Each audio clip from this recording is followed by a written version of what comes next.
नमस्कार दोस्तों। क्या पंडित जवाहरलाल नेहरू नहीं होते तो नरेंद्र मोदी और भारतीय जनता पार्टी की राजनीति नहीं चलती? क्या कांग्रेस पार्टी नहीं होती तो भारतीय जनता पार्टी और उसके अलावा तमाम वो क्षेत्रीय दल न पनप पाते जो आज तमाम शोर मचाते हैं, सत्ता का सुख भोग रहे हैं?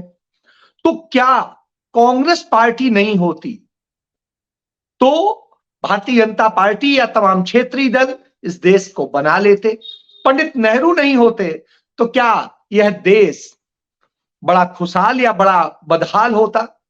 ये सवाल आज खड़े हुए हैं। सवाल इसलिए खड़े हुए हैं कि कल प्रधानमंत्री नरेंद्र मोदी धन्यवाद प्रस्ताव पर चर्चा कर रहे थे संसद में, लोकसभा, और उन्होंने चर्चा के दौरान जो बातें कही वो अपने आप में बहुत सारी सवालों को जन्म देती है।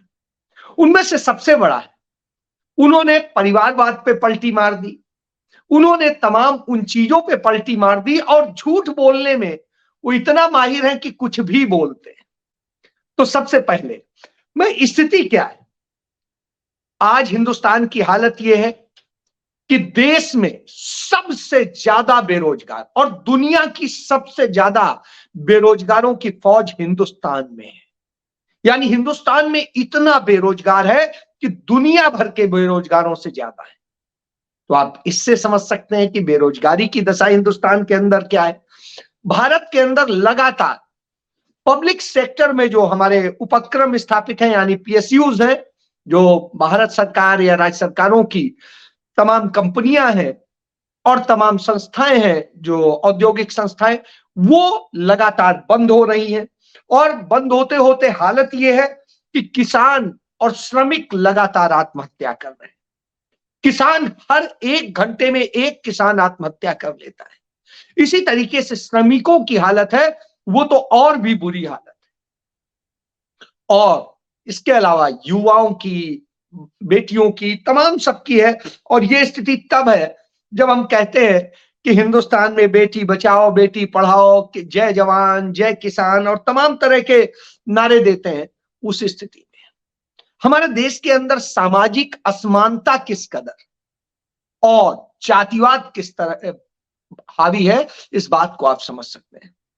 प्रधानमंत्री कहा करते थे अभी चुनाव के दिनों में, जब 5 राज्यों के चुनाव चल रहे थे, कि देश के अंदर 2 ही जातियां होती हैं, गरीब और अमीर। उसके पहले आप याद करिए 2014 से, जो 13 से उन्होंने कैंपेन शुरू करी थी, तब से शुरू कर रहे थे कि पिछड़ा हूं मैं, बहुत पिछड़ा हूं। खुद को जब पिछड़ा बताते थे तो साहब अपनी जाति को पिछड़ा घोषित उन्होंने ने किया था, उसके पहले तक वो पिछड़ी नहीं होती थी। तो इससे आप समझ सकते हैं। बहरहाल उन्होंने अपने आप को पिछड़ा बता करके और इस देश में चाय वाला बता के और दूसरी चीजें बता के किस तरीके से एक फेम लेने की कोशिश की। लेकिन जब उन्हीं पिछड़ों को, उन्हीं चाय वालों को, उन्हीं तमाम सारे दलितों को, आदिवासियों को, सबको न्याय देने की बारी आई तो वो पूंजीपतियों के साथ खड़े हो गए। वो तमाम उन ऊंची अगड़ी जातियों के साथ खड़े हो गए जो उनका शोषण करती थी। और शोषण करने की घटनाएं इतनी बढ़ गई कि आदिवासियों पे अत्याचार की घटनाएं हिंदुस्तान के इतिहास में सबसे ज्यादा होने लगी। जब बेटी बचाओ बेटी पढ़ाओ का नारा दिया तो बेटियों पे अत्याचार सबसे ज्यादा बढ़ गया, सबसे ज्यादा उनके साथ अपराध होने लगे। और इसके बाद में उन्होंने तमाम तरह के इसी तरीके से किए। दलितों पे जो अत्याचार हुए हैं वो उनके समय में रिकॉर्ड हुए हैं, इतने कभी नहीं हुए। तो यह दशा है। संसद में बोलते हैं कि पंडित जवाहरलाल नेहरू ने कहा था कि हिंदुस्तान के लोग आलसी होते। उन्होंने यह नहीं कहा था, लेकिन नरेंद्र मोदी हैं, कुछ भी कह सकते हैं। तो साहब जो उन्होंने कहा था वो ये कहा था कि हिंदुस्तान जिस तरह की स्थिति है, हमें दुनिया में आगे बढ़ना है और दुनिया से हमें कंपीट करना है, तो उस स्थिति में हमें कड़ी मेहनत करनी पड़ेगी। हम लोग उस तरह से मेहनत नहीं करते, उतने मेहनती नहीं हैं, इसलिए हमें डबल मेहनत करनी पड़ेगी, स्पीड में बढ़ना पड़ेगा, क्योंकि पूरी दुनिया हमसे बहुत आगे निकली होगी। और हम बुरी स्थिति में। ये पंडित नेहरू ने कब कहा था? जब हिंदुस्तान के प्रति व्यक्ति की सालाना आमदनी जो थी 274 रुपया थी, यानी 274 रुपया व्यक्ति साल भर में कमाता था। तब यह बात कही थी जब देश आजाद हुआ था। याद करिए, जब कांग्रेस ने अभी पीछे 2014 में सत्ता छोड़ी है, तो इस देश के लोगों की आबादी, जो पूरी आबादी है, उस आबादी की जो प्रति व्यक्ति आय है वो 75,000 पहुंच चुकी थी, यानी 75,000 हो चुकी थी। और ये मैं तब कह रहा हूं जब सोना, जो हिंदुस्तान में आज 60,000 के रेट पर है, वो सोना उस समय 30,000 के रेट पर था। यानी 30,000 के रेट पर जब सोना था तब यह स्थिति थी। और 2011 की जनगणना के मुताबिक देख लें तो आप समझ लीजिएगा और भी कम था, 20,000 पे सोना था। तो ऐसी स्थिति में कि जब 20,000 पे सोना हो और तब आपके पास आमदनी जो है आपकी 60,000, तो उस औसत के मुताबिक आपका इतना बढ़ गया था। इसके बाद में जब देश आजाद हुआ था, इस देश के अंदर सिर्फ 2,000 अस्पताल थे पूरे हिंदुस्तान में। पंडित नेहरू के नेतृत्व में और कांग्रेस के नेतृत्व में ही काम हुआ था कि 23,000 अस्पताल इस देश को वो दे करके गए सरकारी सेक्टर में। आप इससे समझ सकते हैं। और यही नहीं, तमाम मेडिकल कॉलेजेस, इंजीनियरिंग कॉलेजेस और तमाम अलग इंस्टीट्यूट, स्पेसिफिक तमाम टेक्नोलॉजी के इंस्टीट्यूट्स और तमाम अनुसंधान की प्रयोगशालाएं, हजारों हजार प्रयोगशालाएं देखे गए। तो यह कांग्रेस थी। चंद्रयान फर्स्ट लॉन्च हो चुका था, परमाणु का 1974 में हमने परीक्षण कर लिया था। तो याद करिए, हमने अंतरिक्ष में तब राकेश शर्मा को भेज दिया था, इंदिरा गांधी प्रधानमंत्री होती थी। आप भूल गए हैं, शायद भूल गए हैं। शायद प्रधानमंत्री जो है हमारे नरेंद्र मोदी कांग्रेस के कारण ही नहीं शायद पढ़ पाए, इसीलिए शायद उन्हें डिग्री का जुगाड़ करना पड़ा। तो जब पढ़ नहीं पाए तो फिर दोष किसी और का नहीं है, उन्होंने तो तमाम स्कूल कॉलेजेस बनवा दिए थे। अब पढ़ना आपके हाथ में है। तो इस तरह की स्थिति, और ये गरीबी की हालत देखें तो उस समय जो गरीबी रेखा से नीचे लोगों की संख्या थी वो 80% से अधिक थी, 80% से अधिक। और जब कांग्रेस राज छोड़ के गई 2014 में, तो सिर्फ 22% गरीबी रेखा से नीचे लोग थे। तब आप समझ सकते हैं कि क्या किया 70 सालों में। तो यह किया था, यह बनाया था। लेकिन आपको कहने में कोई वो गुरेज नहीं है। चलिए, आपकी मर्जी है, आप क्या कहें। आज आप तमाम इकोनॉमी की बात करते हैं, वास्तविकता यह है कि लोगों का कंजम्पशन घट गया और बहुत सारी चीजें घट गई। और आप जो जीडीपी की बात करते हैं, याद करिए, जब देश आजाद हुआ था तब भारत की जीडीपी 2.25-3 लाख करोड़ की थी और अब 135 लाख करोड़ की है। तो 135 लाख करोड़ तब हो रहा है जब रुपए की वैल्यू क्या थी, 4 रुपए का डॉलर, और आज 84 रुपए का डॉलर। तो आप उससे गुणा कर लीजिए कि आपने जो बढ़ाया है या कम किया है। और यदि आप इसमें भी आपका योगदान नहीं है, इसमें भी जो योगदान है वो ये है कि आपने कर्ज लिया है। 250 करोड़ का कर्जदार, 250 लाख करोड़ रुपए का भारत को कर्जदार बना दिया, तब आपकी यह जीडीपी है। और उस समय तो 1 रुपया कर्ज नहीं था। ऐसी स्थिति में आप समझ सकते हैं कि इस देश को कैसे कर्ज में झोंक दिया गया, कैसे सारी चीजें की गई। आज हम ये दुनिया में तमाम सारे अन्न के मामले में जो यह देश भूखमरा था, भूख से मर जाने की स्थिति थी। और याद करिए, बच्चा पैदा होते ही 1,000 में 250 बच्चे मर जाते थे, 250।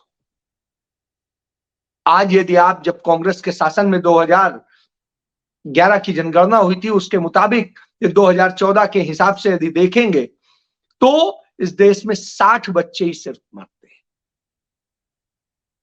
तो इतना बड़ा अंतर वो दे के गए थे, और वो दे के गए थे कि आपको इतनी समृद्धि दे के गए कि आप इसको आगे बढ़ा सके। आपने उल्टा गिराने का काम किया, आपने बनाने का काम नहीं किया। आपने जिस हालत में ला करके देश को खड़ा किया है, उसने बड़ा बिगाड़ा है। आज हालत यह है कि जब आपसे कोई डाटा मांगे तो आप कहते हैं कि इसका डाटा नहीं है। संसद की स्थिति क्या है? संसद में जब किसी भी चीज का डाटा मांगा जाता है तो आप सांसदों से यही कहते हैं। इसका उदाहरण मौजूद है। जब कोविड काल आया, कहा गया कोविड में मरने वाले, संक्रमित होने वाले सबके डाटा दीजिए। यह तो आपने डाटा इसका तैयार किया था, लेकिन संसद में आपने जवाब दिया कि हमारे पास इसका डाटा नहीं। आपने आंगनवाड़ी कर्मचारियों और कार्यबल के जो थे उनकी क्या स्थिति है और उनको लेकर के जब जवाब मांगा गया संसद में तो आपने कहा नहीं है।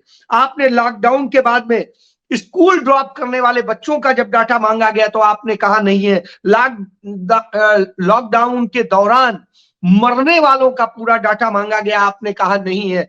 जो उसके लिए काम कर रहे थे उस दौर में तमाम सारे लोग कोविड के दौरान, जिन्हें आप कोरोना वॉरियर कह के तमाम बातें कह रहे थे, उनके मरने का डाटा मांगा गया, आपने कहा नहीं है। प्लाज्मा बैंकों का जो डाटा मांगा गया वो आपके पास नहीं है। प्रवासी श्रमिकों की मृत्यु का जब आपसे डाटा मांगा गया तो भी आपने कहा कि नहीं है। आपने प्रवासी श्रमिकों को जो फंसे हुए थे और सारी चीजें थी उनको कैसे क्या किया, तो रोजगार मंत्रालय से पूछा गया कि कितनों के रोजगार चले गए, कितने का क्या हुआ, आपने कहा डाटा नहीं है। इसके बाद में एमएसएमई सेक्टर में जो बंद हुए और तमाम सारी चीजें, उसका डाटा मांगा गया तो आपने कहा नहीं है। असंगठित क्षेत्र में जिस तरीके से लोग थे तो आपने कहा उस पर डाटा नहीं है। आपने कहा मारे गए आरटीआई कार्यकर्ताओं पे जब मांगा गया आपने कहा डाटा नहीं है। और इसके बाद कोविड से सेवा करते हुए मरने वाले पुलिस कर्मियों, सुरक्षा कर्मियों की का डाटा मांगा गया, आपने कहा नहीं है। लॉकडाउन के दौरान पुलिस ज्यादतियों के जब आंकड़े मांगे गए तो आपने कहा हमारे पास कोई डेटा नहीं है। इसके बाद में जेलों में राजनीतिक कैदियों की जो संख्या है और उसको लेकर के जब मांगा गया तो गृह मंत्रालय ने कहा कि इसका भी डाटा नहीं है। भ्रष्टाचार में दुनिया में भारत की स्थिति पर जब डेटा आपसे मांगा गया तो आपने कहा उस पर भी नहीं है। इसके बाद में लॉकडाउन के दौरान छात्रों की आत्महत्या के मामले में जब आपसे डेटा मांगा गया तो आपने कहा हमारे पास नहीं है। सीए एनआरसी के दौरान, नागरिकता के दौरान आवेदन करने वालों के और सबकी सारा पूरा डाटा आपसे मांगा गया है, उसकी यथास्थिति क्या है, आपने कहा हमारे पास नहीं है। लिंचिंग के कारण होने वाली हत्याओं के मामले में जब आपसे डाटा मांगा गया आपने कहा हमारे पास नहीं है। एग्रीकल्चर जो कृषि ऋण है उसके कारण मरने वाले किसानों का जब आपसे डेटा मांगा गया आपने कहा नहीं है। मारे गए पत्रकारों के संदर्भ में आपसे डाटा मांगा गया, आपने कहा नहीं है। तो हुजूर, जहां जवाब देना होता है वहां आप कहते हैं कि आपके पास में डेटा नहीं, लेकिन झूठ बोलने के लिए आपके पास कुछ भी है। तो ऐसी स्थिति में आपको कुछ नहीं मिलता है, क्योंकि जो युवा पीढ़ी है वो उस ढंग से न पढ़ी है न उसको ज्ञान है। उसको तो आप बताते हैं हिंदू जाग गया है, गर्व हो गया है, सब वही स्थिति है। बगल का हमारे नीचे जो है देश है श्रीलंका, और श्रीलंका में भी सिंघली होने का गर्व था। मैं 2019 में वहां गया, वहां पर वो अपने को इस तरह से प्रस्तुत कर रहे थे, मैं स्टेट गेस्ट था, और उन्होंने यूं प्रस्तुत किया कि हम सिंघली हैं तो न जाने क्या है। इस समय जो अमेरिका के राजदूत हैं वही उस समय श्रीलंका के राजदूत होते थे, सिंधु साहब। तो हम लोग तमाम जगह गए, विधानसभा अध्यक्ष से साथ बैठे, उस समय चुनाव का वो चल रहा था, राष्ट्रपति के साथ बैठना हुआ, और उस दौरान जब चर्चा हुई तो चर्चा में सब वो सिंघली होने का प्राउड महसूस कर रहे थे और कह रहे थे हम ऑर्गेनिक की तरफ जा रहे हैं। मुझे भी ऑर्गेनिक कुछ चीजें उन्होंने भेंट करी थी। बहरहाल हमने तमाम सारी चीजें देखी, बड़ा अच्छा लगा।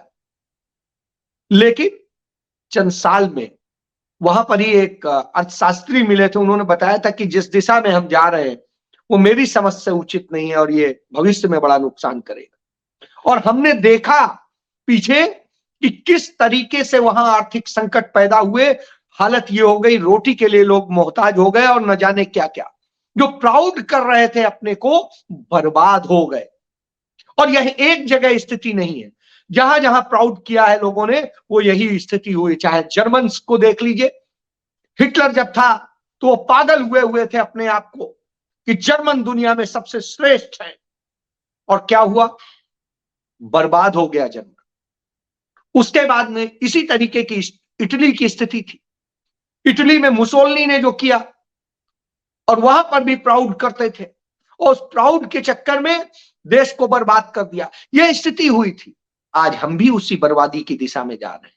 हिंदू जाग गया है और ये सब जान रहे हैं। हमें नहीं पता कि हमने इस देश को बनाने के लिए, नेहरू जब इस देश के प्रधानमंत्री की बागडोर ली थी, इस देश की हालत कंगाली की थी। इस देश के अंदर कुछ नहीं था, और कैसे बनाया जाए, कैसे आगे बढ़ाया जाए, हमारे पास पैसा नहीं था, सब कुछ नहीं था। उसके बाद उन्होंने खड़ा किया। यदि कहीं नरेंद्र मोदी जैसे लोग होते तो छोड़ के भाग गए होते, कहते वाह भैया अंग्रेजों आप ही रखो, हमें बस कुर्सी दे दो, आप चाहे जो कुछ करो। और यही राजे रजवाड़े करते थे। 562 रियासतें क्या कर रही थी? अंग्रेजी हुकूमत से कहती थी हमें राजस्व वसूली का काम कर दो, हमें भर्तियां करने का लोक सेवा के लिए कर दो, हम अपने अपने यहाँ क्षेत्र में करते रहेंगे, हमें अधिकार दे दो, कुछ तोपों का दे दो, हमें अय्याशी करने दो, बाकी आप कुछ भी ले जाओ, हमें कोई लेना देना। कमोबेश यही स्थिति वाले ये लोग कि इन्हें सिर्फ ऐश करनी है, बनाना नहीं है। जो है उसे बेच डालो या उसमें समझौता कर लो। आज हालत क्या हो गई? हम तमाम सारी चीजों को लेकर के जब चिल्लाते हैं कि हम ऐसे नहीं, वैसे, वैसे नहीं, वैसे, तो हमें पता होना चाहिए। जब हम मोटे अनाज और सब की बात करते हैं कि उसको करिए, तो साहब मोटा अनाज सबसे ज्यादा कौन पैदा कर रहा है? अमेरिका पैदा कर रहा है, चीन पैदा कर रहा है। और हम अपने देश को मोटा अनाज खिला के क्या बताना चाहते? असल में हालत यह है हमारे देश की कि हम जहां पर नंबर 1 हो रहे थे, जो चीजें हमें बचा रही थी, जिस कृषि सेक्टर ने हमें बचाया कोविड के दौरान, हम उसी को बर्बाद करने पे तुल गए, क्योंकि हम वो पूरा धंधा अपने चहेते चंद पूंजीपतियों को देना चाहते हैं। जल जमीन जंगल उन्हें दे रहे हैं, और ये सब देने के चक्कर में हमने इस देश को भाड़ में झोंक दिया है।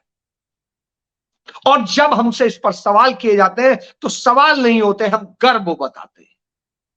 किस चीज का हम गर्व करें?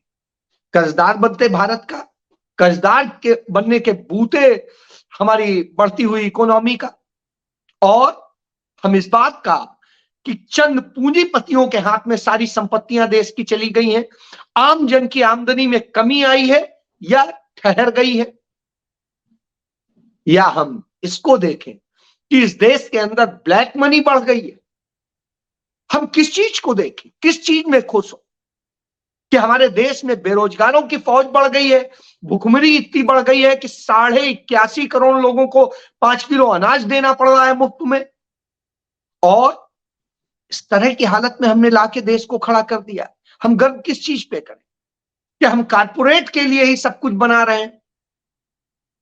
हम आदिवासियों, दलितों, पिछड़ों और इन सब के हक मार रहे हैं? हम किस चीज पे गर्व महसूस करें?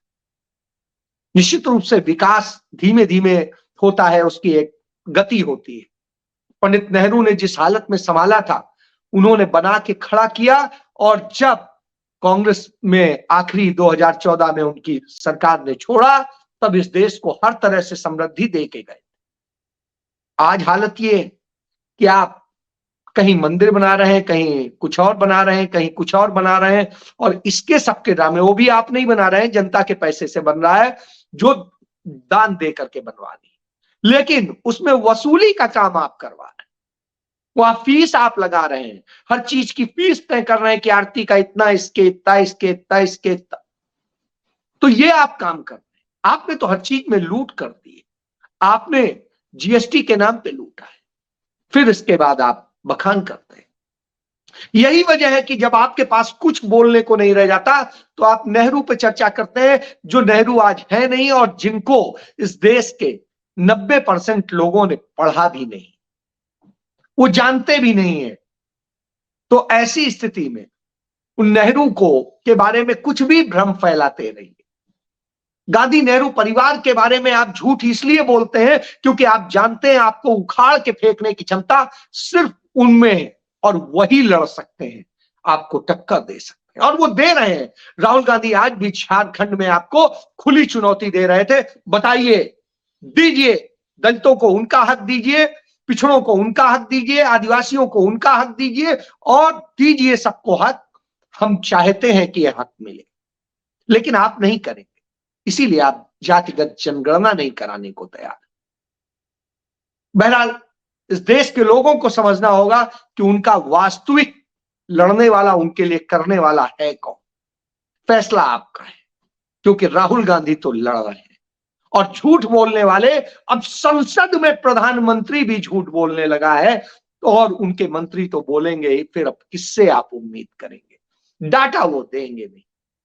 जय